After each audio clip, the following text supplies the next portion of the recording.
Today I'm taking you on a fairy tale Christmas journey through a Victorian manor house in Somerset, England, where every room is dressed as a different story from beloved fairy tales. As we wander through these magical rooms, I'll be gathering ideas and inspiration to bring back to my own tiny cottage, where I'll create Victorian-style clove and orange pomanders, tied with beautiful ribbons to weave a little of that manor house magic into my home. As we arrive, 2 stone lions stand guard at the entrance, each wearing a shimmering mosaic crown. They are like ancient sentinels of the tales that live inside.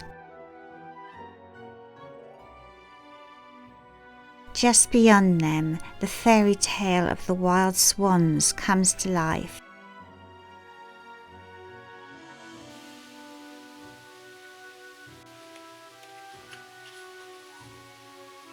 Graceful swans wearing delicate crowns surrounded by balls of soft knitting wool and crocheted spheres, as though someone has gently scattered a basket of dreams at their feet.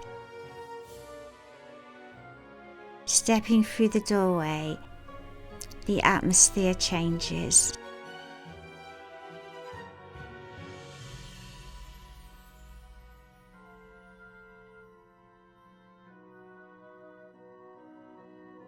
Swan false taxidermy heads line the hallway like noble guardians, and the window panes are dressed with white feathers that catch the winter light, casting soft feathery shadows on the floor. I find myself thinking of my own little cottage by the sea, where my swan vases rest on the kitchen surfaces. I can almost see white ostrich feathers hanging at my windows, swaying gently with the coastal breeze, bringing just a whisper of this manor's magic back home with me.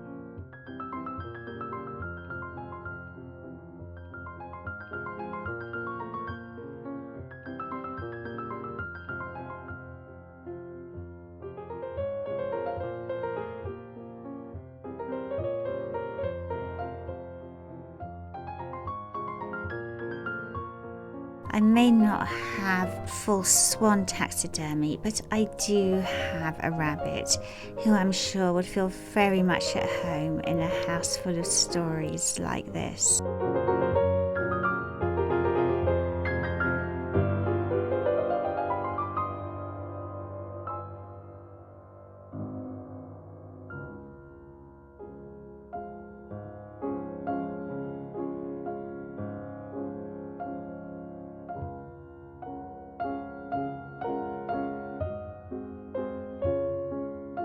Up the stairs we can go until we're greeted by an enormous beanstalk winding its way upwards, straight from Jack and the Beanstalk.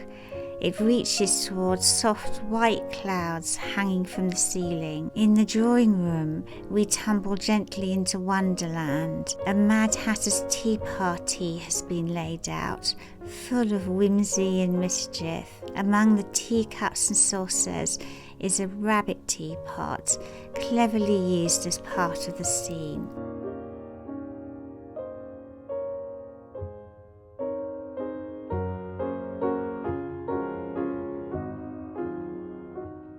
It makes me smile because in my own cottage kitchen I have a little collection of rabbit teapots waiting patiently on the dresser.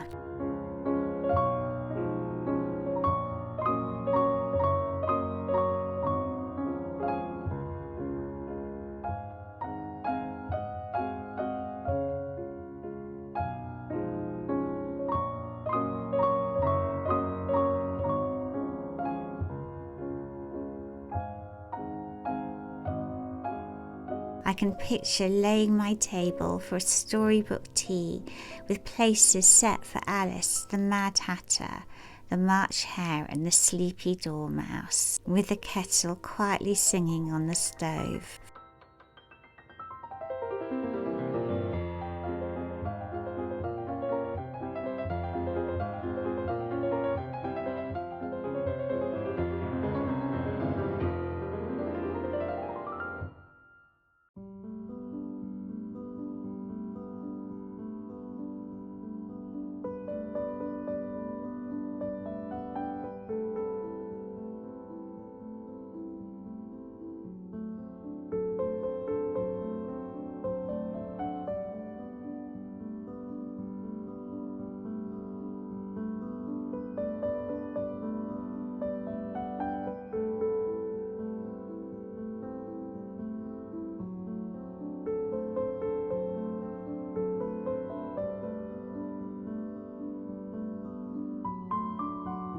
From there, we step through a wardrobe doorway into the enchanted world of Narnia. There's even the lamp where the children meet Mr. Thomas.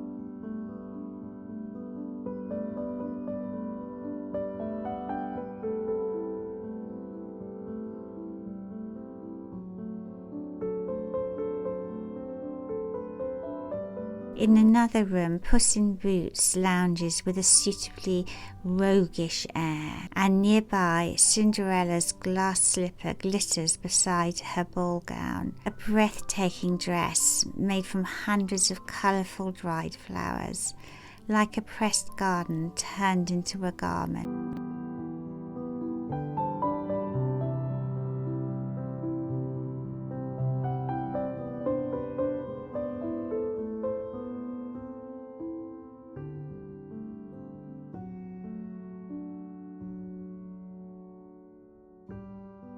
In the kitchen, the story of Goldilocks and the Three Bears feels perfectly at home. Tiny chairs dangle from the mantelpiece,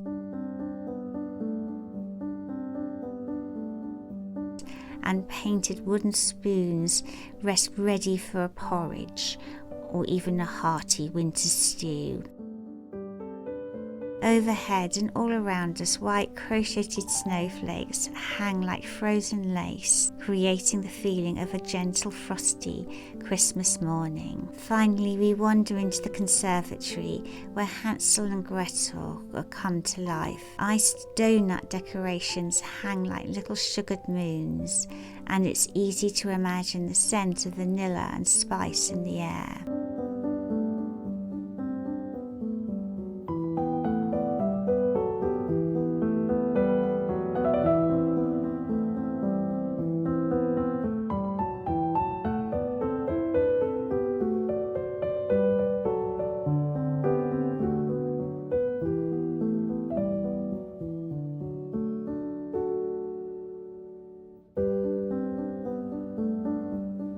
The windows frame the woodland beyond, where the bare winter branches hold their own quiet beauty. In one corner, a badger made entirely from fabric scraps gazes out, pieced together with such care that he feels like a beloved character from a childhood story.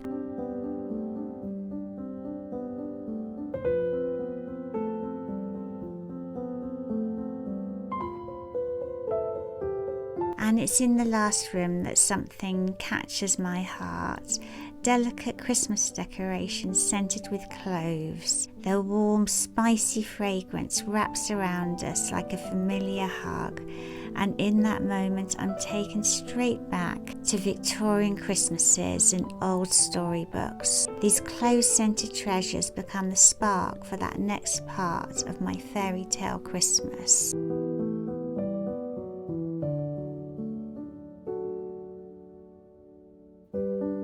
Back in my little cottage, I decided to create my own Victorian-style pomanders. Simple oranges, carefully studied with whole cloves until they look like pine cones, or you can give them any pattern of your choice, but I usually prefer to cover the entire orange with cloves, as that way I find they don't go mouldy. If you do want to leave parts of the orange skin showing, they still last for months. As I press each clove into the skin, the room fills with that same comforting scent of orange and spice, like a tiny Victorian Christmas brought to life in my kitchen. A few days later, on a visit to London, I wander along Marylebone High Street.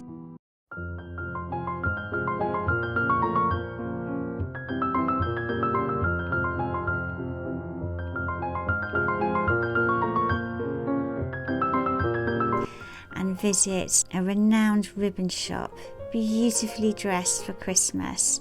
Its windows like something from a storybook, ribbons cascading in every colour, glinting softly in the winter light.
I choose rich velvet ribbons, as well as some wonderful thick rickrack braid. Each one feels like it belongs in a fairy tale parlour or on the tree of a grand old house. And I couldn't resist these Christmas decorations I found down with the millinery decorations, the plump rosy red apples and pears, the slightly sparkling green apples. I'm not sure what I'm going to do with them yet, but I just had to bring them back to my little cottage.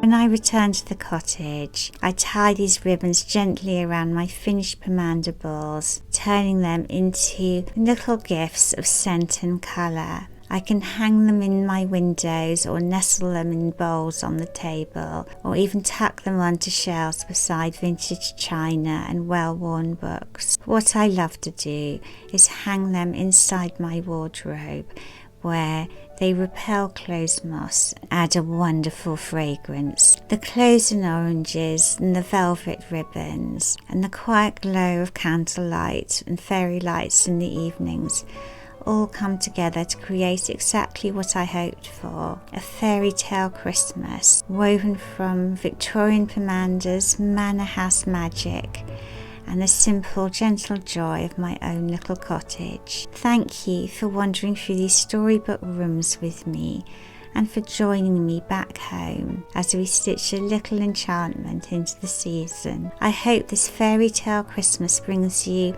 inspiration, calm, and a touch of old-fashioned magic in your own home.